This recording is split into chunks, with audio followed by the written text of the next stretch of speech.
Bonjour à tous et bienvenue à PayJex Aglo. Aujourd'hui, on se retrouve pour vous présenter le CTS, le contrat territorial de santé. Le contrat territorial de santé, comme son nom l'indique, est un contrat signé entre plusieurs parties dans le but de valider des engagements dans le domaine de la santé.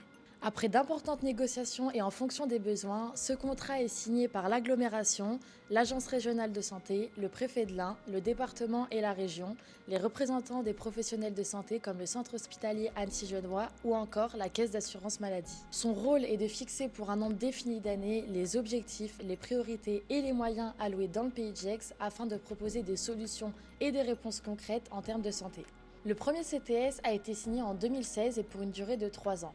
Sa première priorité était d'inscrire la politique de santé de la communauté de communes du PayJex dans la durée. Ainsi, une formation d'aide-soignante a été créée à Gex en 2022. Sa seconde priorité était d'améliorer l'offre de soins de premier recours et d'attirer de nouveaux professionnels de santé sur le territoire.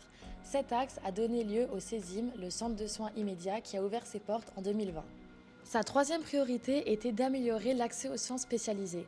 L'AGLO a alors réalisé un annuaire de la santé dans le PayJex qui est diffusé à l'ensemble des professionnels de santé du territoire et des nouveaux arrivants. Sa quatrième et dernière priorité était d'améliorer les parcours des personnes en situation de dépendance, donc les personnes âgées et les personnes en situation de handicap. Cet axe a permis la mise en place d'un dispositif MAIA, aujourd'hui DAC, qui est un dispositif d'aide à la coordination dans le PayJex. Un nouveau CTS a été signé en octobre 2023 et définit des objectifs pour les 5 prochaines années.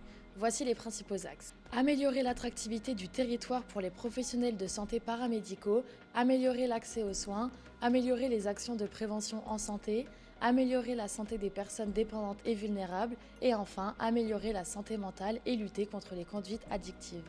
Chacun de ces objectifs se décline en actions concrètes et finançables. C'était notamment la volonté du président de l'agglomération, Patrice Dunant, et de sa vice-présidente en charge de la santé, Isabelle Passuelo. Attention, toutes les mesures prévues ne sont pas dans ce contrat, qui est une partie seulement des initiatives prises pour la santé dans le PayJex. Merci à tous d'avoir regardé cette vidéo et si vous souhaitez découvrir plus en détail les fiches actions du nouveau contrat territorial de santé, rendez-vous dans la rubrique santé sur payjexaglo.fr.